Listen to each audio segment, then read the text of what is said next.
Por que tantos adultos estão tomando remédio para TDAH? Olha o tamanho do tema hoje, porque as pessoas estão se autodiagnosticando, apenas procurando no Google, às vezes, ou na internet, vendo algumas coisas de se dizendo que isso, diagnósticos errados, sem procurar um especialista, sem saber as coisas, apenas com disse não me disse. Isso é um grande problema. E por isso que a BBC foi atrás e fez essa grande matéria, Margaret Sibley, do The Conversation. Vamos começar a ler, e hoje tá sensacional essa conversa, porque é para todos, inclusive para mim, autocuidado aqui também. Todo mundo tem esse pequeno problema, não TDAH, mas para tudo procura no Google, né? Tá errado. Vamos começar então. Sendo eu uma mulher na casa dos 30 anos que frequentemente digitava TDAH no meu computador, algo intrigante ocorreu em 2021. Fui surpreendida por uma série de anúncios online, todos relacionados ao TDAH, ou seja, ao transtorno de déficit de atenção com hiperatividade. Olha só. Então, é lógico, o algoritmo procurou que ela estava digitando demais e começou a relacionar isso com o interesse da pessoa. Então, às vezes é isso. Entre eles, uma avaliação gratuita de 1 minuto para determinar a possibilidade de eu possuir o distúrbio, uma oferta de um jogo digital destinado a reativar meu cérebro e até mesmo um anúncio indagando se eu estava experimentando dificuldades no trabalho apesar dos meus esforços. A razão pela qual o termo TDAH se tornou uma presença constante na minha vida digital decorre do fato de eu ser uma psicóloga clínica que se dedica exclusivamente a tratar pacientes com TDAH. Além disso, desfruto da posição de pesquisadora psiquiatra na Escola de Medicina da Universidade de Washington, onde investigo as tendências do TDAH ao longo da vida. Esses anúncios representavam uma nova e impressionante tendência. No ano seguinte, em outubro de 2022, a Administração de Alimentos e Medicamentos dos Estados Unidos, a US Food and Drug Administration, anunciou uma escassez nacional de sais mistos de anfetaminas, os quais são comercializados sob a marca Adderall. Tanto o Adderall quanto suas variantes genéricas emergiram como tratamento medicamentosos extremamente comuns para o TDAH. Consequentemente, nos meses seguintes, outros medicamentos destinados ao tratamento do TDAH passaram a integrar a lista dos medicamentos com receita em falta, ainda em agosto de 2023. Ou seja, agora, os Estados Unidos continuavam lidando com a carência de diversos medicamentos para o TDAH, com a perspectiva de solução só daqui a alguns meses no mínimo. Evidentemente, essa escassez foi instigada por uma combinação de demanda substancial e dificuldades no acesso a ingredientes chaves. Nos últimos meses, uma grande quantidade de norte-americanos se deparou com a ausência de garantias quanto ao acesso aos seus tratamentos diários. Olha que complicado essa situação. Então, pessoas que talvez não tenham estão comprando medicamentos e deixando pessoas que precisam sem eles. Olha só a dificuldade. Relatando um aumento sem precedentes nas prescrições de estimulantes entre 2020 e 2021, o CDC, Centros de Controle e Prevenção de Doenças dos Estados Unidos, trouxe à tona em março de 2023 achados surpreendentes. O grupo demográfico que demonstrou o maior incremento no uso desses estimulantes, quase 20% em apenas um ano, compreendeu mulheres na idade entre 20 e 30 anos. As descobertas do CDC, ou CDC no caso, que é americano, aliadas à persistente carência de estimulantes, suscitam questionamentos interessantes, para os quais ainda não se encontram respostas definitivas acerca dos fatores subjacentes a essas tendências. Tópico: o desafio de diagnosticar o TDAH adulto. Apesar do aumento da consciência em relação ao TDAH nas últimas 2 décadas, a realidade é de que muitas pessoas, especialmente mulheres e indivíduos de grupos étnicos minoritários, não recebem diagnóstico de TDAH durante a infância. Ao contrário da depressão ou ansiedade, diagnosticar o TDAH em adultos é uma tarefa complexa. O processo de diagnóstico, sempre em crianças ou adultos, requer em primeiro lugar a identificação de traços que assemelham ao TDAH e que existe um aspecto podendo variar. Esses traços precisam ser graves e persistentes o suficiente para impactar negativamente a capacidade da pessoa de viver uma vida saudável e funcional.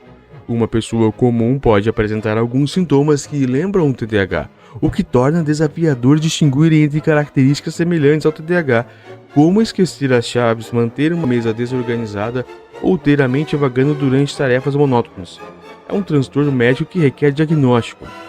Uma vez que não existe um teste objetivo para diagnosticar o TDAH, os médicos frequentemente realizam entrevistas estruturadas com pacientes, coletam informações de familiares por meio de escalas de avaliação e analisam registros médicos para chegar a um diagnóstico preciso.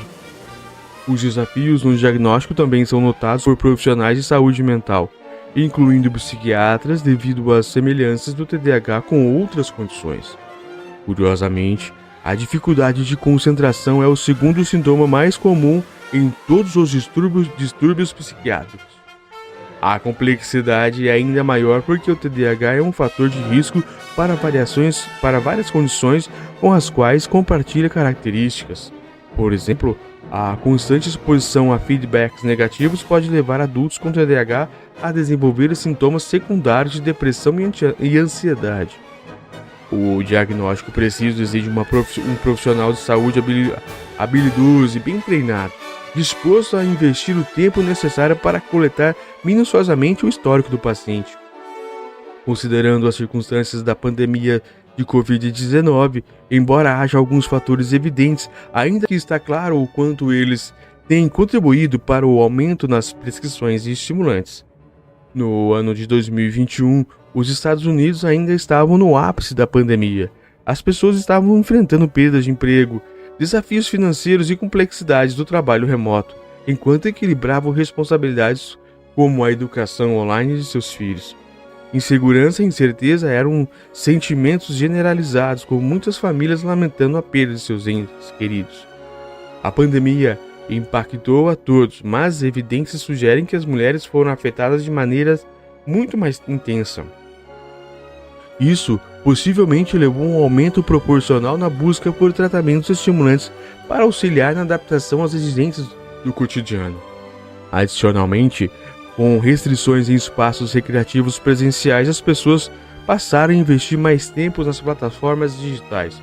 Em 2021, o conceito de neurodiversidade ganhou força nas discussões online sobre justiça social. Esse termo, que não possui conotação médica, aborda a vasta gama de processos cerebrais que diferem do padrão convencional.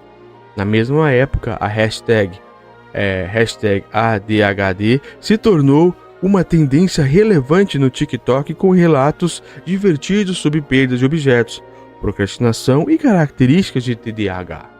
Entretanto, mesmo com a proliferação de conteúdo online relacionado ao TDAH, uma pesquisa conduzida no Canadá classificou os vídeos do TikTok com a hashtag ADHD em categorias baseadas em precisão e utilidade.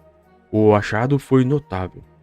A maioria dos vídeos era imprecisa, somente 21% das postagens oferecia informações corretas e úteis.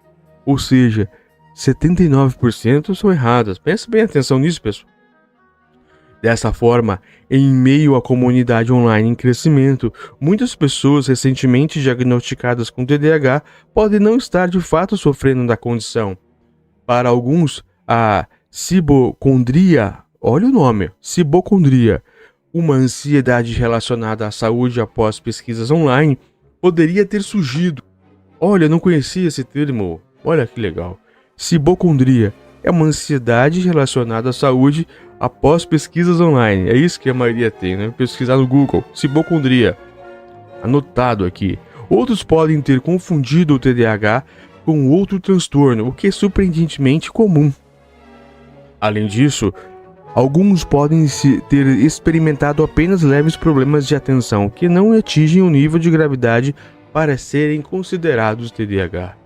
Como era o tratamento de TDAH em 2021? Em 2021, o sistema de saúde mental dos Estados Unidos enfrentava um cenário desafiador. A maioria dos prestadores de serviços tradicionais para o TDAH, como psiquiatras, psicólogos, terapeutas de saúde mental e enfermeiras psiquiátricas, tinham listas de espera com meses de antecedência para novos pacientes. Indivíduos em busca de ajuda recente para o TDAH começaram a encontrar consultas mais ágeis com médicos de atenção primária, que por vezes estavam ou não confortáveis em diagnosticar o TDAH em adultos. Diante o aumento da demanda por cuidados de TDAH, nossas opções eram necessárias para atender às necessidades dos pacientes. Nesta época, surgiram startups online voltadas para o tratamento de TDAH, atraindo potenciais consumidores para o meio de anúncios digitais cativantes, semelhantes aos que eu recebia. Comparados aos métodos tradicionais de atendimento, os modelos adotados por essas startups buscavam cortar custos, priorizando avaliações rápidas e uma equipe de profissionais com uma remuneração mais acessível. Também foi relatado que essas startups empregavam um modelo de tratamento padronizado que não ajustava adequadamente os tratamentos, muitas vezes optando pela prescrição de estimulantes em vez de tratamentos potencialmente mais apropriados. Algumas dessas empresas estão atualmente sob investigação do governo federal. Isso lá nos Estados Unidos. Já aqui no Brasil, assim, eu tô fazendo um parênteses agora, né? Isso nos Estados Unidos, governo federal americano, governo federal brasileiro, aqui tudo é tudo. Embora esses modelos tenham gerado controvérsias na comunidade médica, é possível que tenham reconduzido as barreiras ao tratamento do TDAH para muitas pessoas. O veredito final ainda não está claro, até que o CDC disponibilize os dados de prescrição de estimulantes para 2022 e 2023. Pesquisadores como eu não terão uma visão completa e as tendências observadas em 2021, como o aumento das prescrições para adulto e a alta demanda para medicamentos de TDAH, se manterão. Caso essas tendências se estabilizem, isso poderia indicar que os pacientes que posteriormente enfrentaram as dificuldades de acesso aos cuidados finalmente terão a oportunidade de receber a ajuda necessária. No entanto, se as prescrições para o TDAH retornarem aos níveis pré-pandêmicos, poderemos entender que uma combinação de fatores ligado à pandemia de Covid-19 causou um pico momentâneo nas buscas por tratamento do TDAH. O que fica evidente é que a atual escassez dos profissionais de saúde mental confortáveis em diagnosticar e tratar o TDAH em adultos continuará a afetar a capacidade de novos pacientes de receber uma avaliação diagnóstica apropriada para o TDAH. Margaret Sibley é professora de Psiquiatria e Ciências Comportamentais da University of Austin. Olha, o artigo de hoje é sensacional e mostra uma avaliação de uma psiquiatra que está com sérias dúvidas sobre como o mundo está se autodiagnosticando em algumas coisas, não só do TDAH, mas como tudo, né? Então, é muito relevante esse artigo. Grande abraço a todos.